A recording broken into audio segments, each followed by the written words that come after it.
With the 15th anniversary of Minecraft and its recent 1.21 update, I've seen a wave of new players, many of them adults, joining the community to discover how a ragtag indie game had the staying power to become a decade-and-a-half global phenomenon. But for all its charm and potential, the same sandbox style that grants it such appeal can also be a double-edged sword, with a huge learning curve for an inexperienced player. If that's you, you're in the right place, and welcome to Minecraft CavesNotes. The goal of this series is to create a library of easy-to-digest guides for understanding the basics of the Minecraft world. Things like how monsters spawn, what types of terrain and friendly creatures exist, types of movement and travel, and the physics of a world where stone stays put in midair and water can be replicated. So recently we got to talk about crafting and smelting, but I didn't have enough time to go over all the rest of this area that I had set up. You see, there are quite a number of different blocks in the game that actually have graphical user interfaces once you interact with them. And I wanted to be able to give a quick overview to what those are like. That said, we're not going to be going too in-depth today, as many of these blocks have functions that are detailed enough that they're going to require their own individual videos to fully explain. But enough introduction, let's just get started. The dispenser and the dropper are two blocks that require redstone to work and have similar functions but are different. Right-clicking on either one of these will bring up a 3x3 grid much like the crafting table. However, what's important to note in this one is that the configuration of items does not matter. In either case, the items can be in any slot or slots, and the block will function just fine. That said, if you were to come across one of these, dispensers do actually generate in a couple of the game structures. You could click the use button on it and take out whatever was in it, which is a good way to disable traps. And just for fun, I do want you to be able to see how they work. Both of these have arrows in it. If I click the button under the dispenser will shoot an arrow. Now the dropper, on the other hand, will ironically dispense the arrow. No matter what is put in a dropper, it will spit it out as an item, whereas a dispenser will use the item if it is an item that can be thrown or shot or placed. Next we have storage, and as you can see there's quite a few items here. Our normal chest is our standard storage. Right-click to open, and essentially you double your inventory space by having an inventory that is separate from the player. The trap chest looks almost the same, but has a little bit of a light orange coloring around it. You won't need this one specifically, at least not in the near term. But if you were to open this one up, it is one of the blocks that can send a redstone signal, so you can use it in contraptions, and that's why it's called the trapped chest. The double chest is made simply by placing down two regular chests next to each other. And of course it doubles the inventory space. Barrels are another good option for storage. And although I didn't place them here, this is also a workstation for a fisher villager. And one of the advantages of barrels over chests is if we went ahead and placed a block on top of a chest. And to do this, any block that you can interact with, if you hit the use button, you will interact with that block. If instead you're looking to place a block on top of it, hit the sneak or crouch button and then hit the use button while you're doing that. Now, I'm unable to open this chest. However, with the barrel, I can still open the barrel with blocks on essentially any side, even if the top or front face of it is covered up. This block is an ender chest, and this is a shulker box.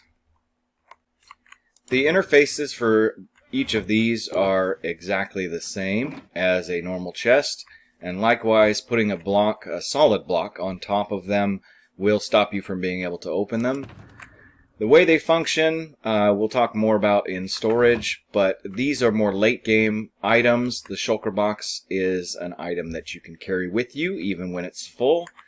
The ender chest is essentially like storing up to 27 items in the cloud.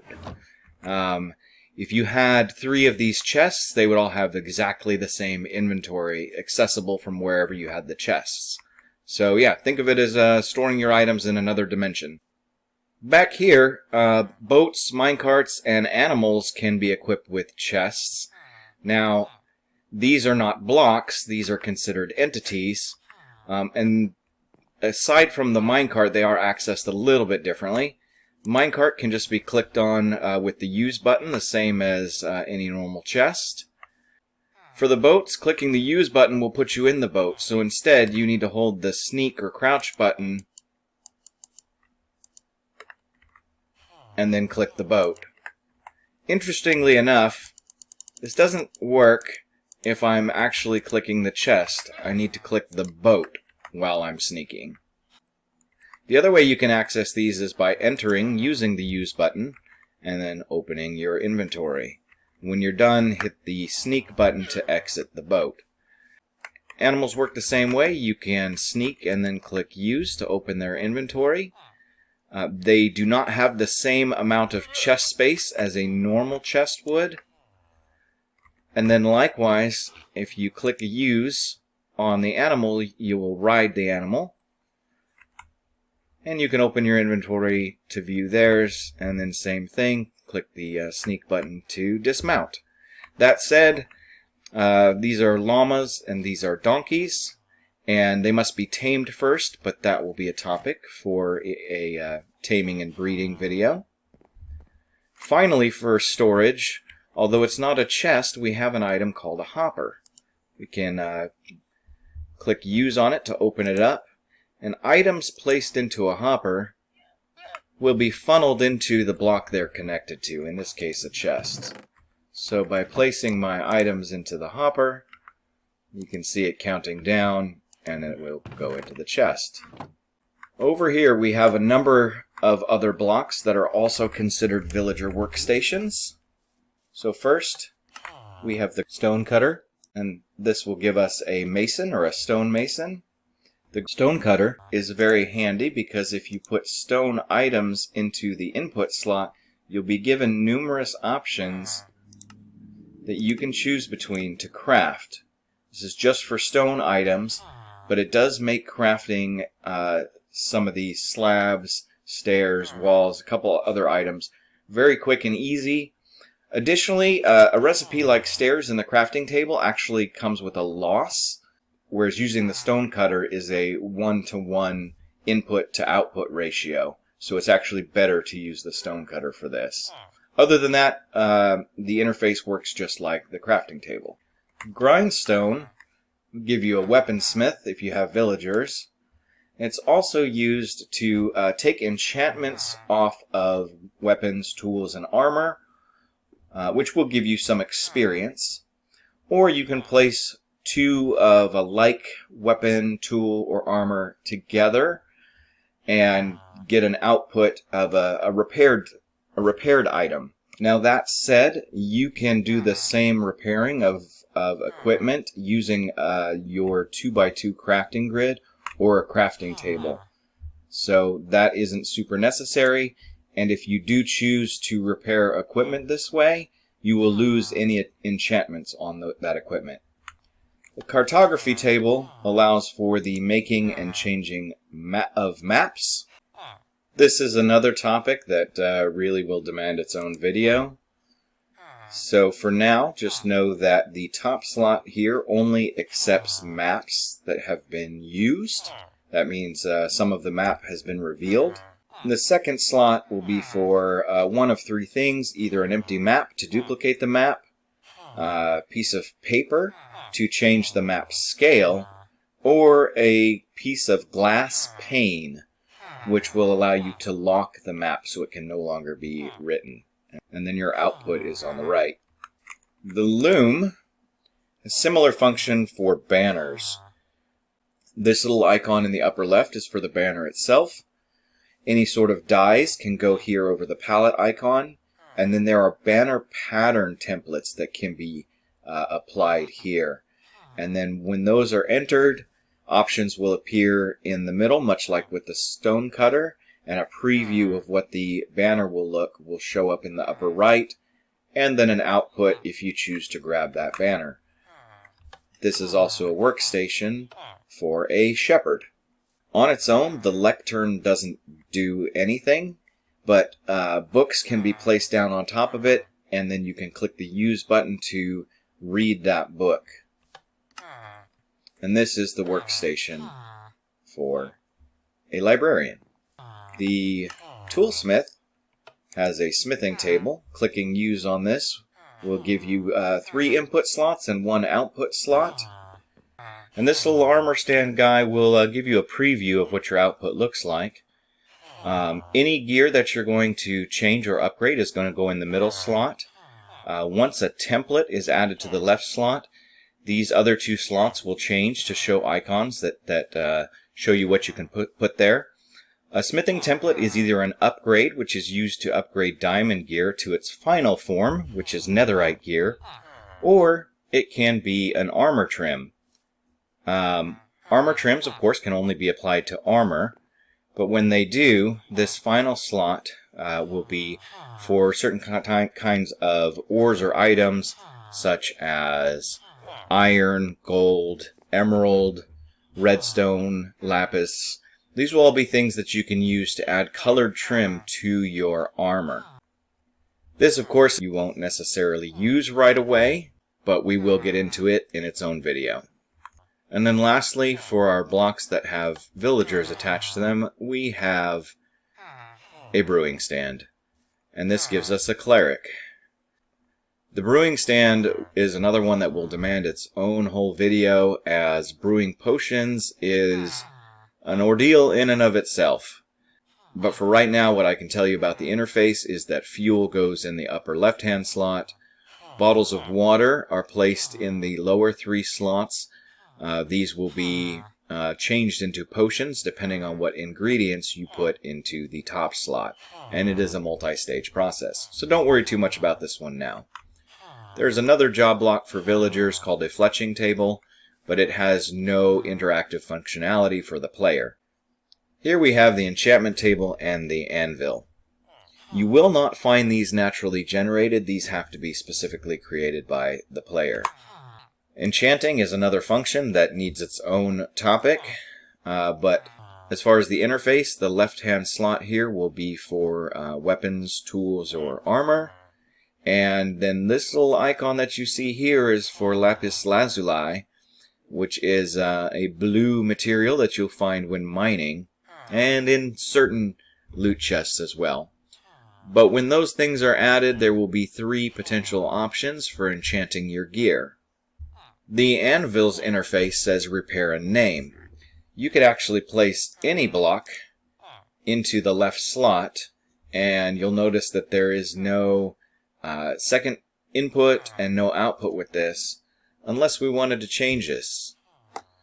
We can change the name to black powder. Changing the name of something will cost 1 enchantment level. But when we take this... Oh, I don't have any levels. This enchantment cost is red because I don't have the ability to do this since I don't have any actual levels. But if you were to place weapons, armor, or tools in the left slot, you could put either an enchanted book in this slot to enchant it, or you could place 2 like items together to repair them. But unlike the crafting interface and the grindstone, repairing enchanted items in the anvil will retain the enchantments on your output. Our last interface block is known as the beacon. This is a very late game block, as it requires beating one of the most dangerous enemies in the game. But just as far as the interface goes, right-clicking on it is going to give you the option to choose some special boosts. These are a bit like potion effects or enchantments that are applied to the player anytime they're in a certain radius of the beacon. And to do that, you have to sacrifice one ore or gemstone from this list of 5 items. Placing one of those in there and clicking the checkmark button once you have selected your bonuses will apply that effect anytime you're in the area. But also, for this to be active, it does require a special pyramid build underneath it, made up of blocks of any of these 5 items. So, don't worry about that for now. We'll get into beacons later on. The last item that we'll talk about is sort of a block. You can place signs down on the sides of blocks, or you can place them on the tops of blocks. So let's go ahead and break this so that we can use it again. When we place it down with the use button, it will immediately take us into the interface where we can enter a message for our sign. And when we click done, that will show up on your sign. However, let's say you want to change it, you can click again and edit. We can change our message and click done. If you break the sign, all messages will be reset. Well, that's about enough for today's lesson. As you can see, there are lots of different topics that we still have to cover. I promise we'll get to them soon. But for now, hopefully you understand the different types of interfaces that exist with various blocks in the game. So look forward to more guides to come, and I'll see you soon. Thanks for watching.